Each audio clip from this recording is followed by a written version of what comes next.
Dulu aku dicaci mertuaku, dihina dan dianggap tak berguna karena aku dari keluarga miskin, dan aku dipaksa bercerai dengan suamiku. Setelah aku sukses, mereka memohon agar aku kembali lagi kepada mereka. Sebelum lanjut ke cerita selanjutnya, yuk subscribe dan like. Absen dulu di kolom komen ya ah. Hati Rania bergetar, namun bukan karena gugup, melainkan karena kebahagiaan murni yang mengalir deras di nadinya. Gaun pengantin putih sederhana itu terasa begitu pas di tubuhnya. Tidak semewah gaun-gaun yang dipajang di majalah, tapi gaun itu adalah hasil tabungan dan kerja kerasnya sendiri. Di sampingnya, Rian menggenggam tangannya erat. Matanya memancarkan cinta yang tulus. Hari ini, mereka akan menjadi satu. Hari ini, impian Rania untuk hidup bersama pria yang ia cintai akan menjadi kenyataan. Upacara pernikahan berjalan lancar. Suasana hikmat di masjid sederhana itu menjadi saksi bisu janji suci mereka. Rania merasa seolah semua masalah di dunia sirna, yang ada hanya dia, Rian, dan janji sehidup semati. Namun, kebahagiaan itu mulai memudar saat mereka melangkah keluar dan disambut oleh pesta resepsi mewah yang diatur oleh keluarga Rian. Aula megah di Hotel Bintang 5 itu jauh dari bayangan Rania.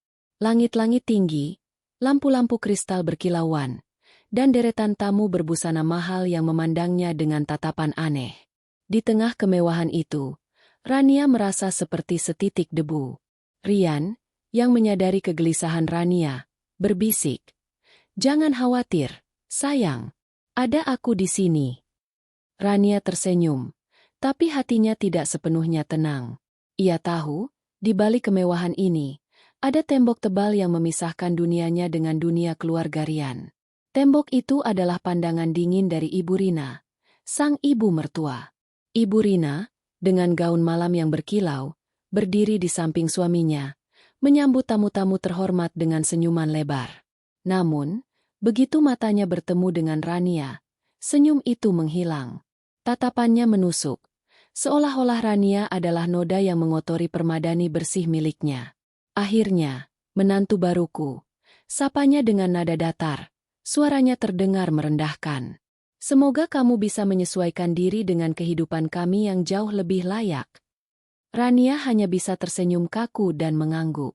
Rian, yang merasakan ketegangan itu, segera menyela. "Ibu, Rania adalah pilihan hatiku." "Tentu saja," jawab Ibu Rina. Matanya kini beralih ke Rian. "Tapi pilihan hati kadang-kadang perlu dipertimbangkan dengan akal sehat, bukan begitu?" Kata-kata itu bagaikan belati yang menusuk hati Rania.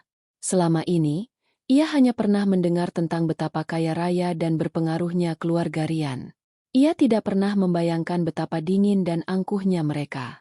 Selama pesta, Rania mencoba berbaur, namun setiap interaksi terasa seperti ujian. Adik-adik Rian, Maya dan Vino, juga tidak menunjukkan keramahan. Maya, dengan suara centilnya, bertanya, "Gaunmu bagus. Belanja di mana?" "Butik langgananku punya koleksi baru. Mungkin kamu bisa coba suatu saat." Kalimatnya terdengar seperti tawaran, tapi di balik itu ada sindiran tajam bahwa gaun Rania tidak sebanding dengan milik mereka. Vino, si bungsu yang terkenal sombong, bahkan tidak mau repot-repot menyapa. Ia hanya melirik Rania sekilas dan melanjutkan percakapan dengan teman-temannya. Rian mencoba memperkenalkan Rania kepada teman-temannya, tapi pandangan mereka yang merendahkan membuat Rania merasa tidak nyaman. Di tengah keramaian, Rania merasa sangat kesepian. Ia merindukan kehangatan keluarganya yang sederhana, tawa lepas ayah ibunya, dan obrolan ringan yang tidak diwarnai oleh status sosial. Saat malam semakin larut dan para tamu mulai pulang, Ibu Rina mendekati Rania lagi. "Rania, besok kamu harus bangun pagi. Aku akan memintamu membantu pelayan di dapur." Menjadi istri Rian bukan hanya tentang bersenang-senang, tapi juga melayani. "Kamu harus belajar." Rian, yang mendengar itu, langsung protes. "Ibu, kami punya banyak pelayan. Rania tidak perlu melakukan itu." "Rian, jangan membantah ibumu." Suara ayah Rian tiba-tiba terdengar. "Itu untuk kebaikanmu juga. Menikahi wanita dari latar belakang yang berbeda, tentu membutuhkan lebih banyak bimbingan." Rania menelan ludah.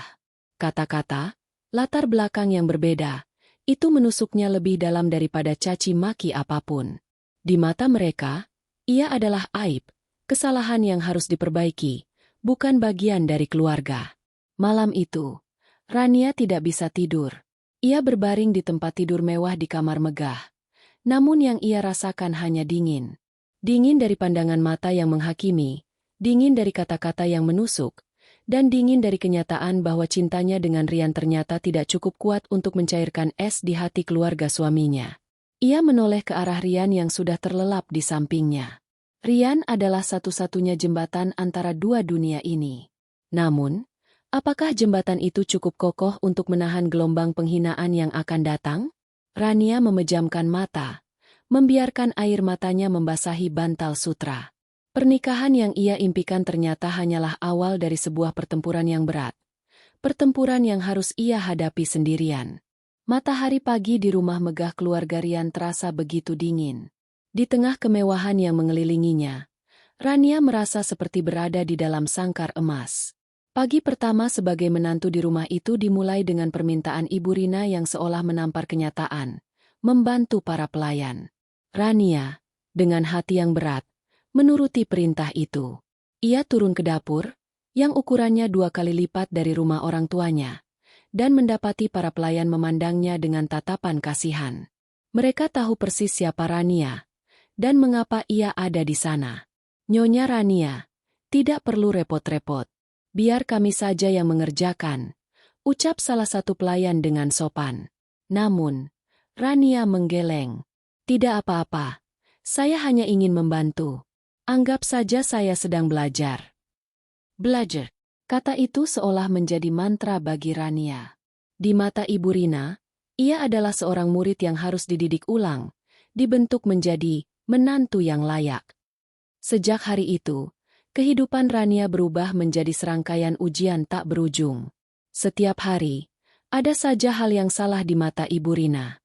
Masakan Rania yang ia masak dengan sepenuh hati dianggap terlalu kampungan dan tidak cocok dengan selera keluarga. Cara Rania menata meja makan, bahkan cara ia duduk dan berbicara, selalu menjadi bahan kritikan. Rania, coba lihat cara Maya menata meja. Ada seninya. Kamu hanya meletakkan piring begitu saja. Sindir Ibu Rina suatu pagi saat sarapan. Suaranya tajam menusuk. Maya, adik ipar Rania, hanya tersenyum mengejek sambil mengoleskan selai di rotinya. Rian, yang duduk di samping Rania, mencoba membela. Ibu, Rania sudah berusaha keras. Rasanya juga enak, kok. Rian, kau ini buta rasa ya? Apa-apa kau anggap enak? Sahut Ibu Rina. Seorang istri harus punya selera, tahu, bukan cuma modal cinta. Kata-kata itu lagi-lagi membuat Rania menelan ludah. Hatinya perih, tapi ia berusaha sekuat tenaga untuk tidak menunjukkannya. Ia tahu, ia harus kuat. Ia harus membuktikan bahwa ia pantas berada di sini, di samping Rian. Namun, semakin ia mencoba, semakin dalam pula jurang yang tercipta. Maya dan Vino, adik-adik Rian, juga tak henti-hentinya menyudutkan Rania. Maya seringkali memesan barang-barang mewah secara online dan dengan sengaja membiarkan paket-paket itu tergeletak di ruang tamu, hanya untuk memastikan Rania melihatnya.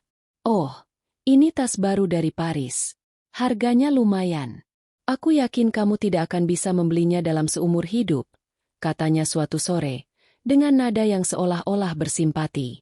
Vino, di sisi lain, lebih suka menghina Rania secara langsung. Kak Rania, Rian itu seharusnya menikah dengan anak kolega ayah yang sudah jelas-jelas punya modal, bukan sama orang biasa seperti kakak. Lihat saja, bisnis ayah sedang butuh suntikan dana besar, dan kakak tidak bisa membantu apa-apa. Setiap perkataan itu seperti tusukan kecil yang terus-menerus melukai hati Rania. Ia seringkali menangis diam-diam di kamarnya saat Rian tidak ada. Rian, di sisi lain, berada di posisi yang sangat sulit. Ia mencintai Rania, namun ia terlalu takut untuk melawan dominasi keluarganya. Ayah Rian adalah sosok yang pendiam tapi tegas, dan keputusannya tidak pernah bisa diganggu-gugat. Ibu Rina, dengan kekuatannya, memegang kendali penuh atas kehidupan Rian, termasuk soal finansial. Setiap kali Rian mencoba membela Rania, ia akan diancam dengan pemotongan tunjangan atau bahkan disingkirkan dari perusahaan keluarga. Rian, kamu harusnya bersyukur menikahi Rania. Ia bukan wanita matre, ucap Rian suatu malam, berusaha menghibur Rania. Aku tahu, Rian. Tapi apakah cintamu cukup kuat untuk melawan mereka? Aku tidak ingin kamu menderita karena aku. Rania membalas, suaranya parau. Rian memeluknya erat. Cintaku sangat kuat. Rania, aku hanya butuh waktu untuk membuat mereka menerimamu. Aku janji, aku akan melindungimu. Namun, janji itu terasa hampa. Rian semakin hari semakin pasrah. Ia mulai menjauhi Rania, menghabiskan lebih banyak waktu di kantor atau bersama teman-temannya, seolah-olah ingin menghindari konflik di rumah. Rania tahu, suaminya tidak mengkhianati cintanya, tapi ia mengkhianati janjinya untuk melindunginya. Rania merasa semakin sendirian. Ia tidak hanya dicaci oleh mertuanya, tapi juga diabaikan oleh suaminya sendiri. Penderitaan itu mencapai puncaknya saat ulang tahun Ibu Rina tiba. Ibu Rina sengaja mengundang Rania untuk berbelanja hadiah bersamanya. Di toko perhiasan mewah, Ibu Rina memilih sebuah kalung berlian yang harganya setara dengan 3 kali lipat tabungan pernikahan Rania. Ini, Rania. Seharusnya Rian membelikan ini untukku. Tapi, ya sudahlah. Kamu bisa kan membayar tagihannya? Anggap saja ini sebagai hadiah darimu, kata Ibu Rina dengan wajah tanpa dosa. Rania, yang tidak memiliki uang sebanyak itu, hanya bisa membeku. Wajahnya memucat, dan ia merasa semua mata di toko itu menatapnya. Untungnya, Rian datang dan segera membayar kalung itu. Namun, di perjalanan pulang, Ibu Rina terus mengomel.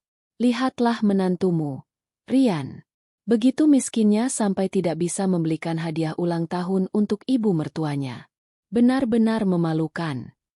Air mata Rania tumpah. Tidak bisa lagi ia tahan. Ia merasa harga dirinya diinjak-injak di depan umum. Malam itu, ia menyadari satu hal. Ia tidak bisa lagi mengandalkan Rian. Ia harus berjuang sendirian. Tekanan tak berujung dan penghinaan itu telah membuatnya mencapai batasnya. Babak baru dalam hidupnya akan segera dimulai. Babak di mana ia harus membuat pilihan terberat yang pernah ada.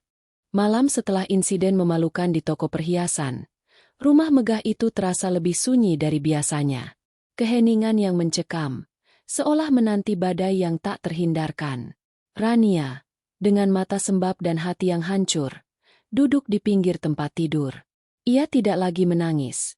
Air matanya seolah telah kering. Ia hanya menatap kosong keluar jendela, membiarkan bayangan dirinya terpantul di kaca.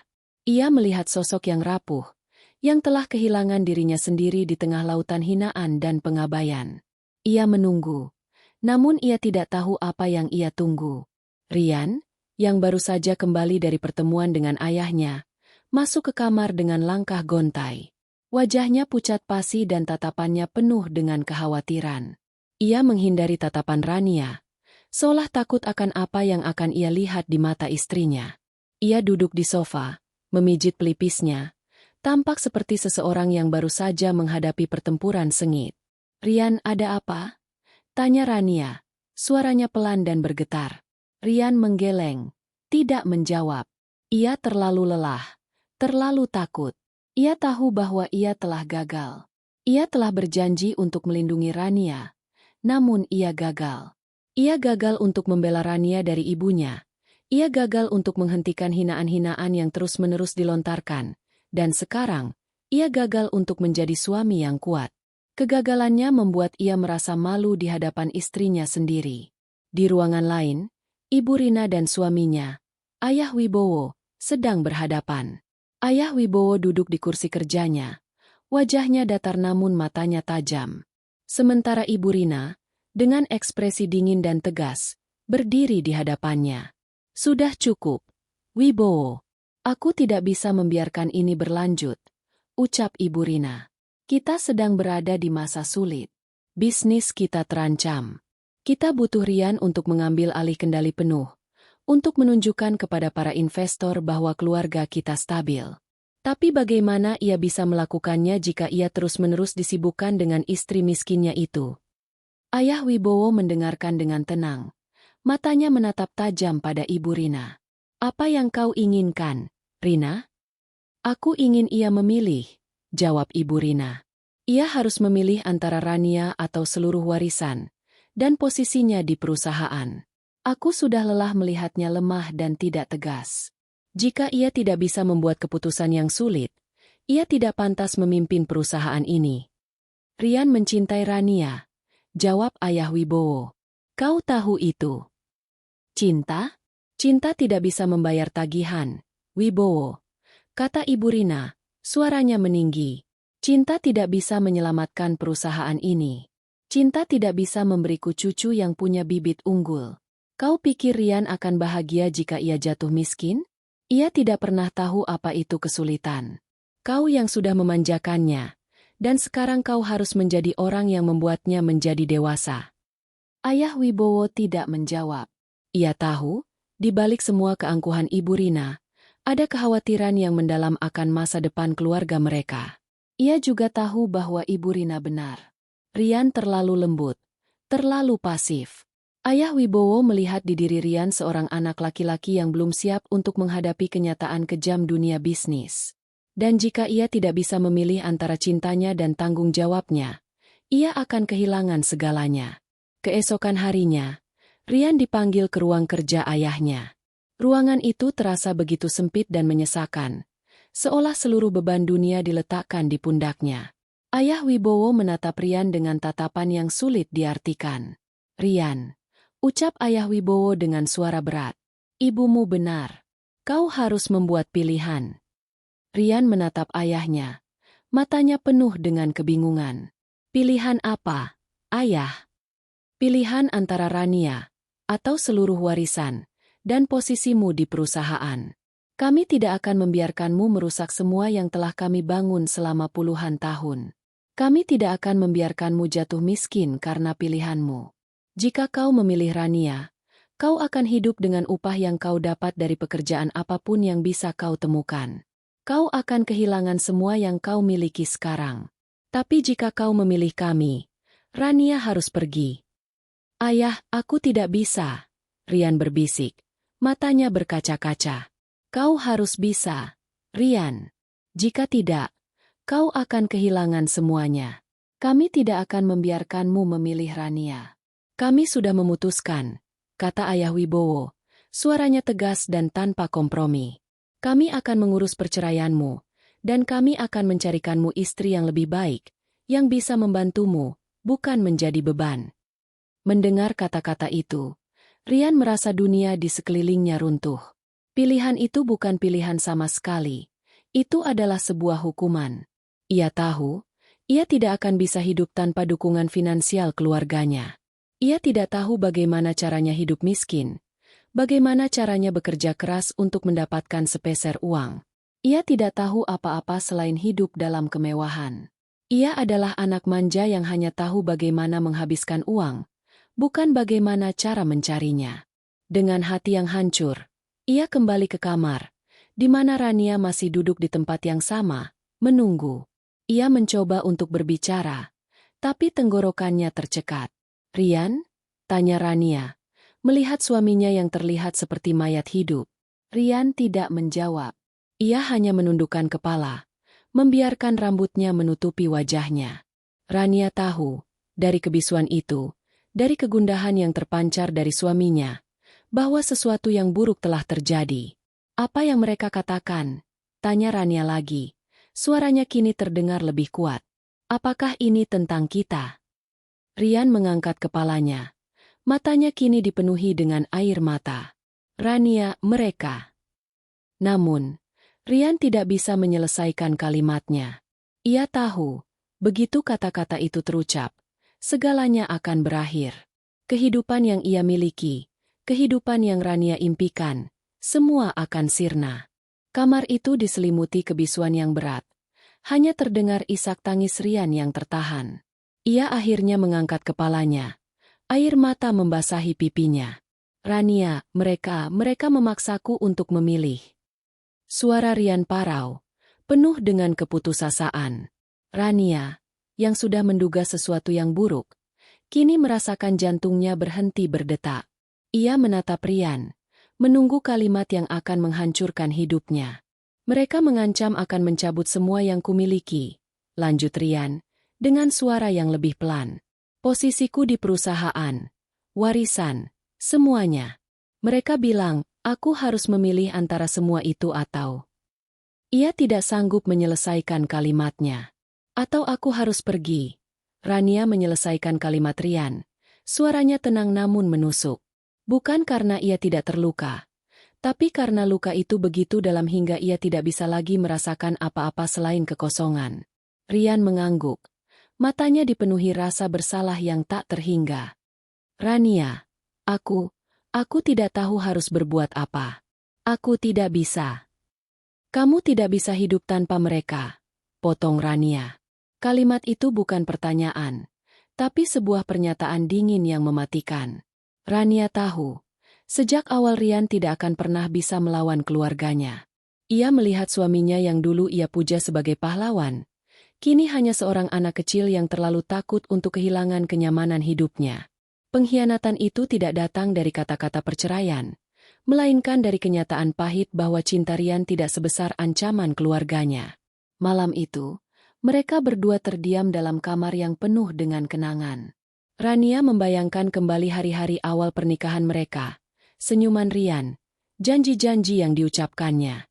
Semua itu terasa seperti mimpi buruk yang kini menjadi kenyataan. Cinta yang dulu ia percayai sebagai kekuatan terhebat, kini tak lebih dari tali yang putus. Keesokan harinya, tak ada lagi isak tangis. Semua berjalan dengan cepat dan tanpa emosi. Pagi itu juga, Ibu Rina memanggil Rania ke ruang kerja, di mana sudah ada 2 orang pengacara yang menunggu. Di depan Rania, sebuah berkas perceraian diletakkan di atas meja. Tanda tangani ini, dan kamu bisa pergi, ucap Ibu Rina. Suaranya dingin dan tanpa empati. Rian tidak akan menemani. Dia sedang sibuk mengurus perusahaan. Percuma saja kamu menunggu. Dia sudah membuat pilihannya. Mendengar itu, Rania merasakan dadanya sesak. Rasanya lebih sakit daripada caci maki apapun yang pernah ia terima. Rian, suaminya, tidak ada di sana untuk menghadapi perpisahan mereka. Ia bahkan tidak berani untuk melihat Rania pergi. Itu adalah pengkhianatan terakhir yang menghancurkan hatinya. Rania mengambil pulpen itu dan menatap berkas perceraian di depannya. Di sana, di atas kertas itu, tercetak jelas nama-nama mereka. Ia membayangkan bagaimana kisah mereka seharusnya berakhir. Bahagia, dipenuhi cinta, dan dukungan. Namun, takdir berkata lain. Dengan tangan bergetar, ia membubuhkan tanda tangan. Ia tidak membaca isinya. Ia tidak peduli dengan harta gono gini. Yang ia inginkan hanyalah kebebasan dari tempat yang telah merenggut kebahagiaannya. Setelah selesai, ia berdiri, memandang Ibu Rina dengan tatapan yang tenang namun penuh makna. Terima kasih, ucap Rania. Suaranya pelan. Terima kasih telah menunjukkan bahwa kebahagiaan sejati tidak bisa dibeli dengan kekayaan, dan bahwa cinta sejati tidak bisa dipaksakan. Ibu Rina terkejut dengan ketenangan Rania. Ia mengharapkan Rania menangis dan memohon, tapi yang ia lihat hanyalah seorang wanita yang telah kehilangan segalanya, namun tetap berdiri tegak. Rania kembali ke kamar, di mana ia dengan cepat mengemasi barang-barangnya. Hanya ada beberapa pasang baju dan beberapa buku yang menjadi miliknya. Barang-barang berharga yang diberikan Rian, ia biarkan begitu saja di sana. Ia tidak ingin membawa apapun dari rumah itu. Rania tidak ingin membawa kenangan dari tempat yang telah menghancurkan jiwanya. Ia hanya ingin pergi, meninggalkan semua kenangan buruk di belakangnya. Saat ia berjalan keluar dari gerbang rumah megah itu, Rania tidak menoleh ke belakang. Di depannya terbentang jalan yang panjang dan tidak pasti. Ia tidak tahu kemana ia akan pergi, apa yang akan ia lakukan. Ia hanya tahu bahwa ia harus pergi.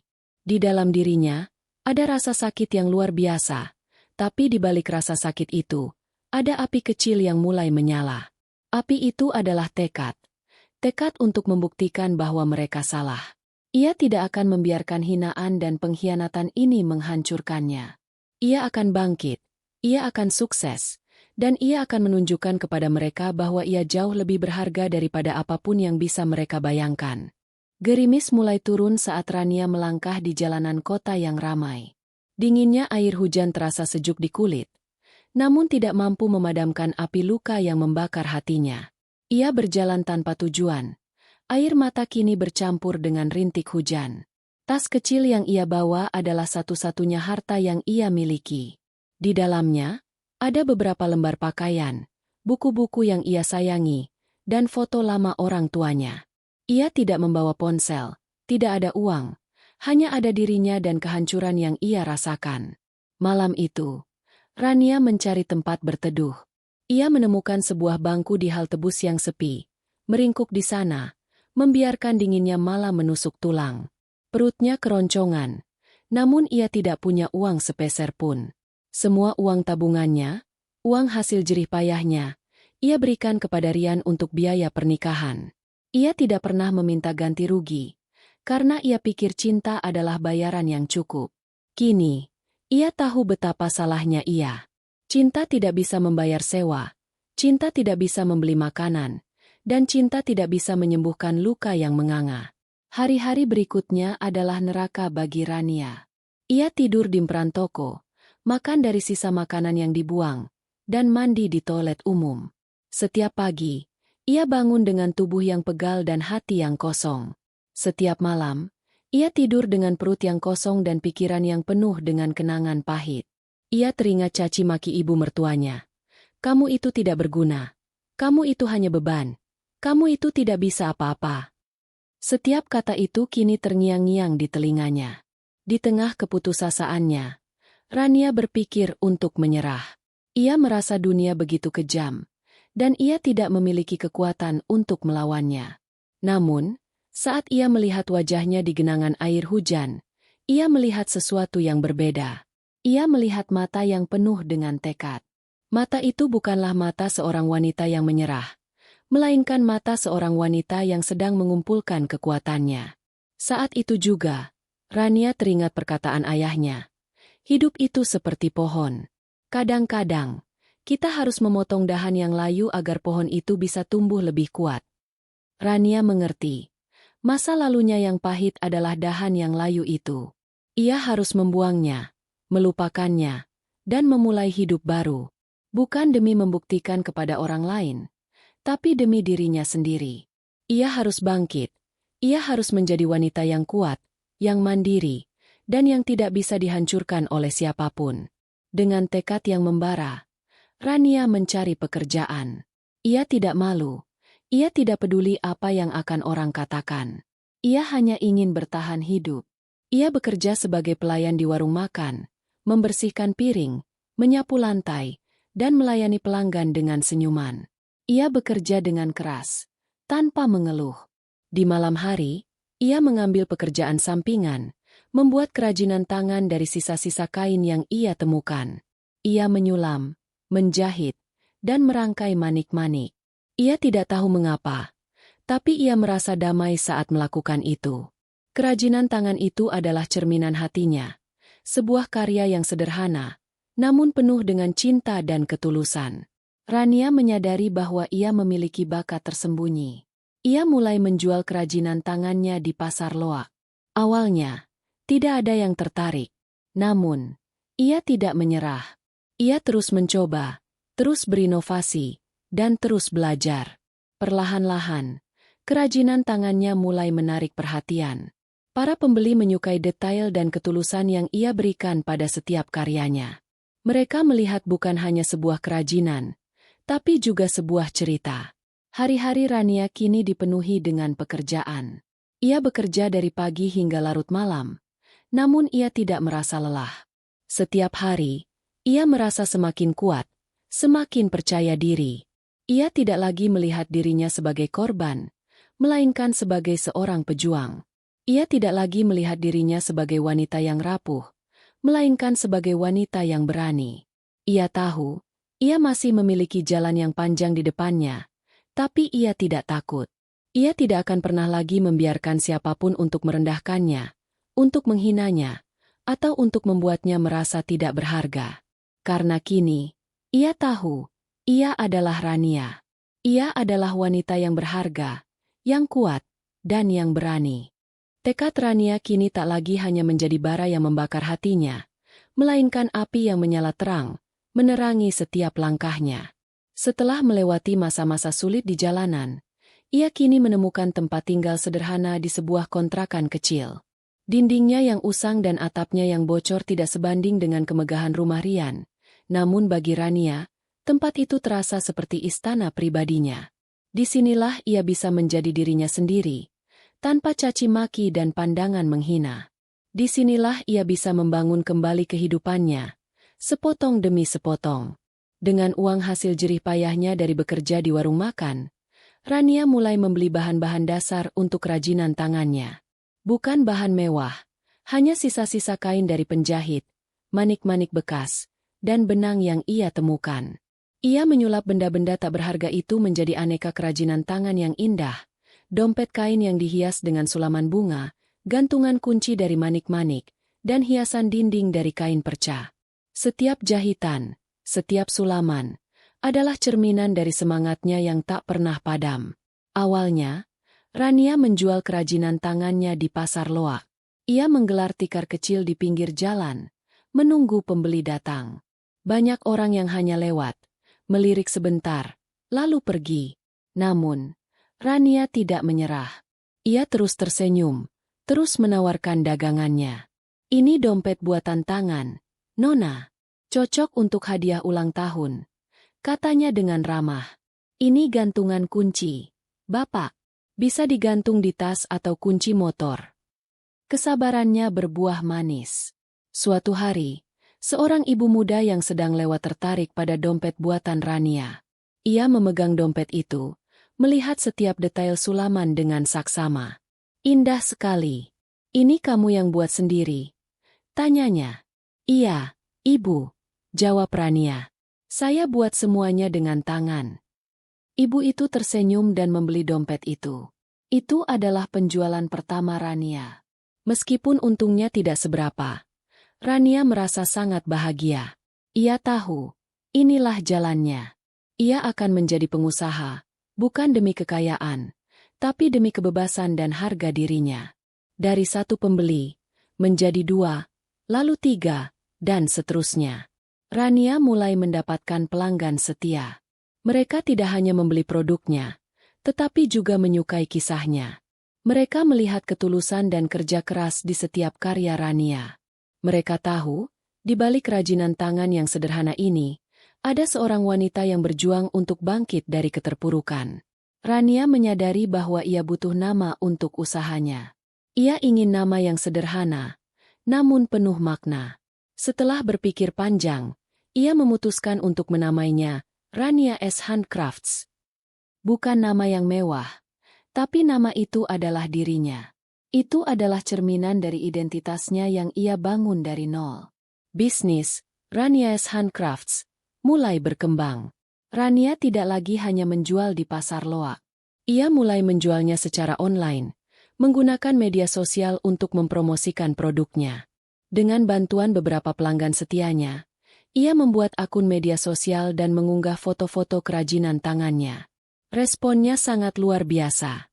Banyak orang yang tertarik, tidak hanya dari dalam kota, tapi juga dari luar kota. Pesanan mulai berdatangan, dan Rania mulai kewalahan. Ia menyewa seorang tetangganya untuk membantunya. Mereka bekerja bersama di kontrakan kecil Rania, tertawa dan berbincang sambil merangkai manik-manik dan menyulam. Kontrakan kecil itu kini dipenuhi dengan tawa, bukan lagi air mata. Rania merasa bahwa ia telah menemukan keluarganya yang baru. Keluarga yang dibangun bukan dari darah, melainkan dari kerja keras, ketulusan, dan dukungan. Hari-hari Rania kini dipenuhi dengan pekerjaan, tawa, dan harapan. Ia tidak lagi merasa kosong. Ia tahu, jalan yang ia lalui masih panjang, namun ia tidak sendirian. Ia tahu, di depannya ada sebuah kerajaan kecil yang siap ia bangun. Kerajaan yang dibangun dari reruntuhan masa lalu, dan yang akan ia pertahankan dengan segenap jiwa dan raganya. Waktu berlalu bagaikan air mengalir. Tanpa terasa sudah 3 tahun Rania meninggalkan kemewahan yang palsu. 3 tahun adalah waktu yang cukup untuk membalikan segalanya. Rania, yang dulu hanya dikenal sebagai menantu miskin dari keluarga kaya, kini menjadi sosok yang dihormati di dunia bisnis kerajinan tangan. Rania's Handcrafts bukan lagi sekadar usaha kecil-kecilan di kontrakan, melainkan sebuah butik yang ramai dikunjungi, dengan workshop yang mempekerjakan puluhan ibu-ibu dari lingkungan sekitar. Pagi itu, Rania berdiri di depan butiknya yang mungil namun elegan. Ia mengenakan blus sederhana namun rapi, rambutnya digelung rapi, dan wajahnya memancarkan aura percaya diri yang tak pernah ia miliki sebelumnya. Ia bukan lagi gadis polos yang mudah diinjak-injak, melainkan seorang wanita mandiri yang tangguh dan bijaksana. Butik Rania's Handcrafts kini menjadi destinasi wajib bagi para pencari barang unik dan otentik. Kerajinan tangan Rania telah menembus pasar internasional, dan ia sering diundang ke berbagai pameran dan seminar untuk menceritakan kisah suksesnya. Kesuksesan Rania tidak hanya datang dari kerja keras, tapi juga dari ketulusan hatinya. Ia tidak pernah melupakan dari mana ia berasal. Ia menyisihkan sebagian keuntungannya untuk membantu anak-anak kurang mampu di sekitarnya. Ia juga memberikan pelatihan gratis bagi ibu-ibu yang ingin belajar membuat kerajinan tangan, memberdayakan mereka agar bisa mandiri seperti dirinya. Namun, seperti api yang menyebar, kisah kesuksesan Rania juga sampai ke telinga orang-orang yang paling tidak ia inginkan, mantan keluarga suaminya. Ibu Rina, yang kini rambutnya mulai memutih, suatu hari sedang membaca majalah bisnis. Matanya terbelalak saat melihat wajah familiar di halaman utama, di bawah judul besar. Dari nol, wanita ini bangun kerajaan kerajinan tangan beromzet miliaran. Rania? Bisiknya. Suaranya dipenuhi keterkejutan. Ibu Rina tidak percaya dengan apa yang ia lihat.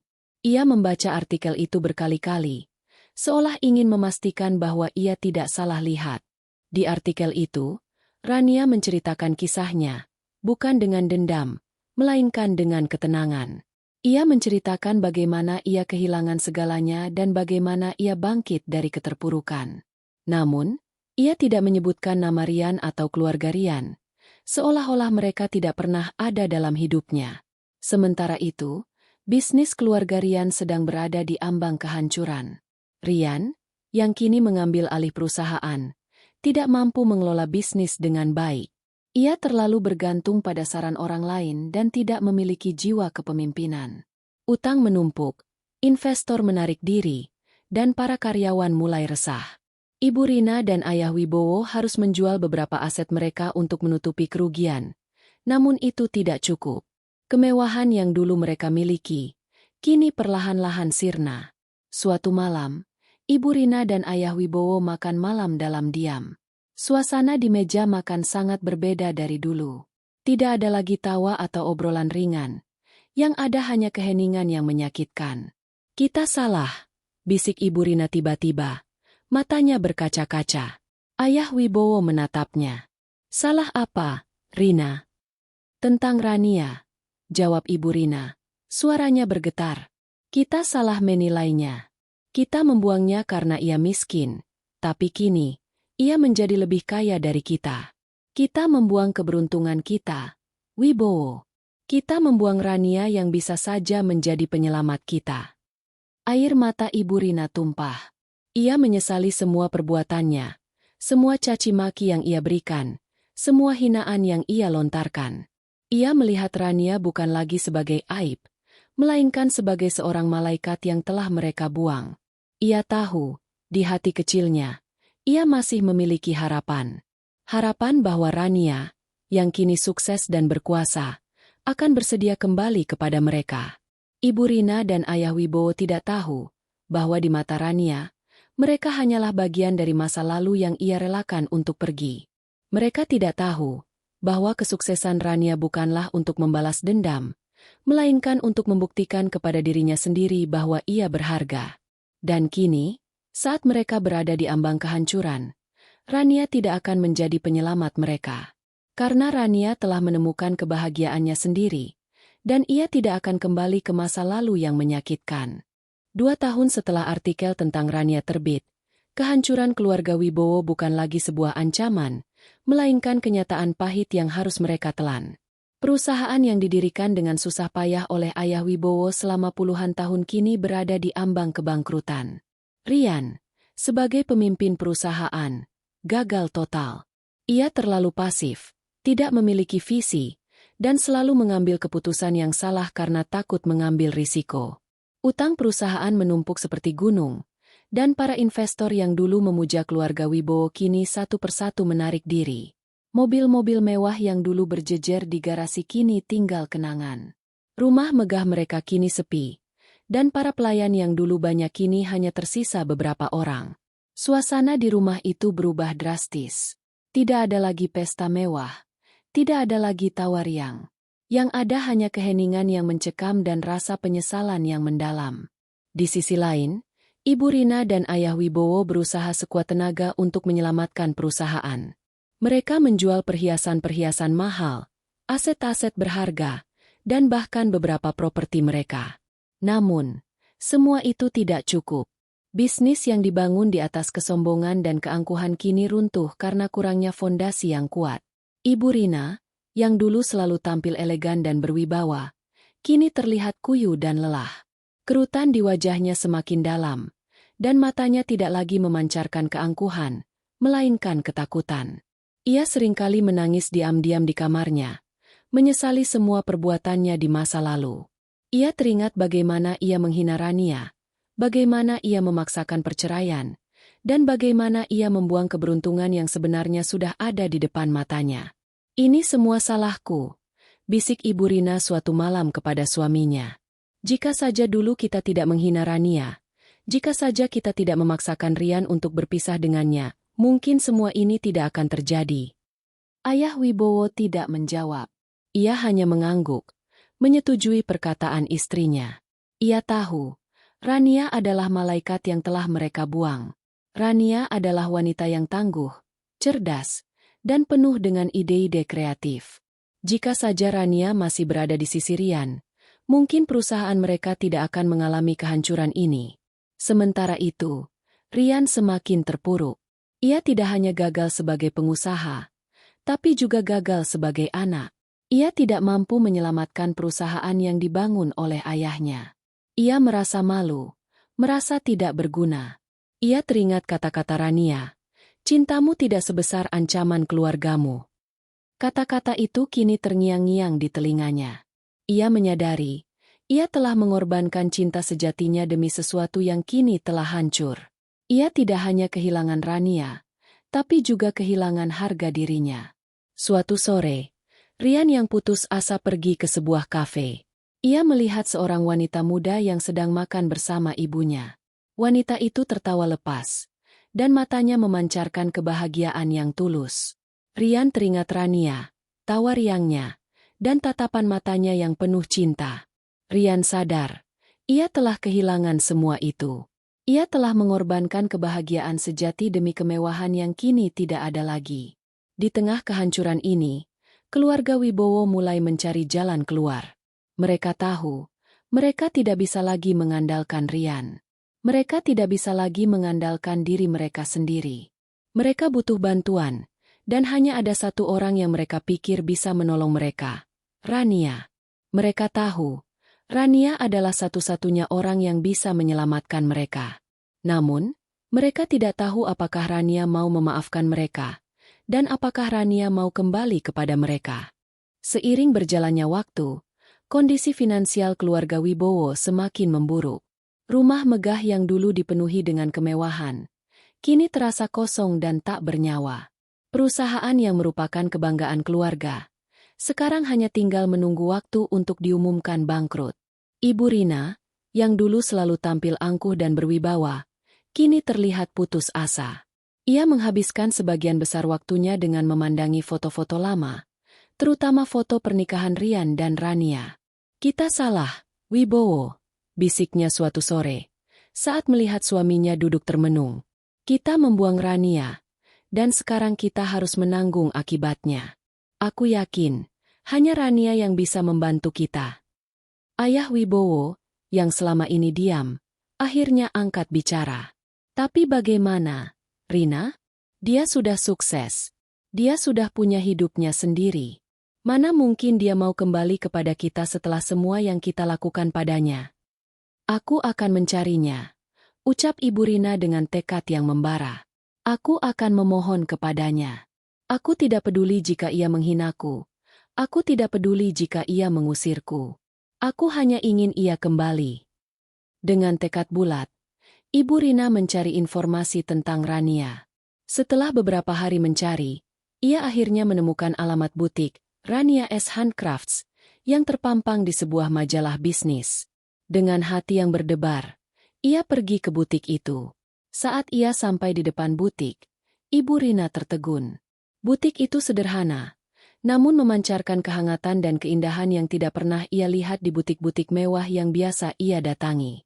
Ia melangkah masuk, dan matanya langsung bertemu dengan sosok Rania. Rania terlihat sangat berbeda. Ia mengenakan pakaian yang sederhana, namun memancarkan aura kepercayaan diri dan kebahagiaan. Senyumannya tulus, dan tatapan matanya tajam namun ramah. Rania tidak lagi terlihat rapuh dan polos seperti dulu. Ia terlihat sebagai sosok pemimpin yang berwibawa. Ibu Rina mendekati Rania dengan langkah ragu.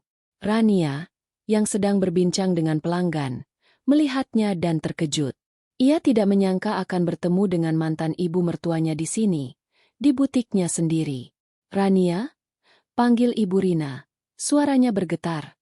Rania hanya tersenyum tipis. Ada yang bisa saya bantu, Ibu? Mendengar kata, Ibu, yang keluar dari mulut Rania, Ibu Rina merasakan air matanya menetes. Ia tidak menyangka Rania masih memanggilnya dengan sebutan itu. Rania, aku. Ucap Ibu Rina. Namun ia tidak bisa melanjutkan. Kata-katanya tercekat di tenggorokannya. Ia terlalu malu, terlalu menyesal. Rania, yang melihat keadaan Ibu Rina, menyuruhnya duduk di sofa. Minumlah dulu, Ibu, katanya sambil menyodorkan segelas air. Ibu Rina mengambil air itu dengan tangan gemetar. Setelah minum, ia menarik napas dalam-dalam dan mulai berbicara. Rania, aku datang ke sini untuk memohon maaf. Aku menyesali semua yang aku lakukan padamu. Aku menyesal telah menghinamu, telah memaksamu berpisah dengan Rian. Rania mendengarkan dengan tenang. Tidak ada ekspresi apapun di wajahnya. Perusahaan kami hancur. Rania, kami kehilangan segalanya. Rian tidak mampu mengelola perusahaan dengan baik. Kami butuh bantuanmu. Aku tahu ini tidak masuk akal. Tapi, maukah kamu kembali kepada Rian? Maukah kamu menyelamatkan kami? Kata-kata itu bagaikan kilat yang menyambar hati Rania. Ia tidak menyangka, setelah semua yang terjadi, mantan ibu mertuanya datang kepadanya bukan untuk meminta maaf dengan tulus, melainkan untuk memohon bantuan. Ia tidak memohon Rania kembali karena ia mencintainya, tapi karena ia ingin Rania menjadi penyelamat mereka. Rania menatap Ibu Rina. Matanya kini memancarkan cahaya yang berbeda. Ibu, ucap Rania dengan suara yang tenang namun tegas. Saya tidak akan kembali ke masa lalu. Saya tidak akan kembali kepada Rian. Saya tidak bisa menjadi penyelamat kalian. Karena saya sudah memiliki hidup saya sendiri. Saya sudah memiliki kebahagiaan saya sendiri. Ibu Rina tertegun. Matanya berkaca-kaca. Ia tidak menyangka Rania akan menolaknya. Ia tidak menyangka Rania akan sekuat ini. Ia tidak menyangka Rania yang dulu ia hina, kini menjadi sosok yang tidak bisa ia raih. Permohonan Ibu Rina mengambang di udara, mengisi butik Rania dengan ketegangan yang pekat. Rania menatapnya dengan tatapan yang tenang, namun penuh makna. Di matanya, tidak ada lagi rasa sakit atau dendam. Yang ada hanyalah kebijaksanaan dan kekuatan yang ia tempa selama bertahun-tahun. Ia tahu, momen ini adalah ujian terakhir bagi dirinya. Apakah ia akan membiarkan masa lalu mengikatnya? Atau ia akan melangkah maju menuju masa depan yang ia bangun sendiri? Ibu, Rania memulai. Suaranya lembut namun tegas. Saya menghargai permintaan maaf Ibu. Saya tahu Ibu datang ke sini dengan hati yang tulus. Tapi, Saya tidak bisa kembali. Ibu Rina tertegun. Air mata mengalir di pipinya. Rania, tolong. Hanya kamu yang bisa menyelamatkan kami. Rian, dia tidak bisa. Dia sangat menyesal. Dia merindukanmu. Rian tidak merindukan saya. Ibu. Ia merindukan Rania yang dulu. Yang bisa ia kendalikan. Ia merindukan Rania yang bisa dijadikan alasan untuk kembali ke pangkuan keluarganya. Tapi Rania yang itu sudah tidak ada. Jawab Rania. Saya juga tidak bisa kembali ke Rian. Ibu. Hubungan kami hancur bukan hanya karena ibu. Tapi karena Rian tidak pernah berani membela saya. Ia memilih kenyamanan. Dan saya menghormati pilihannya. Tapi saya juga tidak bisa mengorbankan kebahagiaan saya sendiri demi kenyamanan orang lain. Ibu Rina menunduk. Ia tahu Rania benar. Rian adalah anak yang lemah, yang terlalu dimanjakan. Ia tidak bisa menjadi suami yang baik bagi Rania. Saat itu, pintu butik terbuka dan Rian masuk. Wajahnya terlihat pucat dan kuyu. Matanya bergetar saat melihat Rania. Ia tidak menyangka Rania akan terlihat begitu kuat dan bahagia. Rania, panggil Rian. Suaranya parau. Rania menatapnya. Di mata Rian, ia tidak melihat cinta, melainkan penyesalan. Aku menyesal. Rania, aku tahu aku salah. Aku seharusnya tidak melepaskanmu. Aku seharusnya membela kita. Kamu tidak perlu menyesal, Rian, kata Rania, senyumnya tipis. Karena jika kamu tidak melepaskanku, aku tidak akan pernah menemukan kekuatanku sendiri. Aku tidak akan pernah menjadi diriku yang sekarang. Aku mohon, Rania, kembalilah. Kita bisa memulai semuanya dari awal. Tidak, Rian. Aku sudah memulai semuanya dari awal. Dan aku sangat bahagia dengan diriku yang sekarang. Kita tidak bisa kembali. Kita hanya bisa melanjutkan hidup kita masing-masing. Rania lalu berdiri. Ia memandang Ibu Rina dan Rian. Matanya kini memancarkan cahaya kemenangan sejati. Kemenangan itu bukanlah kemenangan atas mereka, melainkan kemenangan atas dirinya sendiri. Ia berhasil keluar dari masa lalu yang menyakitkan, dan ia berhasil membangun masa depan yang cerah. Ibu, Rian, ucap Rania. Saya doakan kalian menemukan jalan keluar dari masalah kalian. Tapi saya tidak akan menjadi bagian dari itu. Saya telah memaafkan kalian. Tapi memaafkan tidak berarti melupakan, dan memaafkan tidak berarti kembali. Rania berjalan ke arah kasir, dan mengambil sebuah dompet kulit buatan tangannya. Ia menyodorkan dompet itu kepada Ibu Rina. Ini hadiah dari saya, Ibu. Dompet ini saya buat dari bahan sederhana, tapi saya buat dengan sepenuh hati. Semoga ini bisa menjadi pengingat bagi Ibu, bahwa keindahan sejati tidak datang dari kemewahan, tapi dari ketulusan dan kerja keras. Ibu Rina mengambil dompet itu dengan tangan gemetar. Ia tidak bisa berkata-kata. Ia melihat Rania bukan lagi sebagai menantu yang miskin, melainkan sebagai seorang wanita yang luar biasa. Ia menyadari, ia telah membuang permata, dan sekarang ia hanya bisa menyesalinya. Rania tersenyum terakhir kalinya, lalu kembali ke meja kerjanya. Ibu Rina dan Rian berjalan keluar dari butik, meninggalkan Rania dengan kebahagiaan sejati yang ia miliki. Mereka tidak mendapatkan apa yang mereka inginkan, tapi mereka mendapatkan pelajaran berharga yang akan mereka ingat selamanya. Kisah Rania berakhir di sana. Ia tidak kembali ke masa lalu. Ia memilih jalan hidupnya sendiri, jalan yang ia bangun dengan keringat, air mata, dan kerja keras. Ia adalah pemenang sejati, bukan karena kekayaan yang ia miliki, melainkan karena ia berhasil menjadi Rania yang sesungguhnya.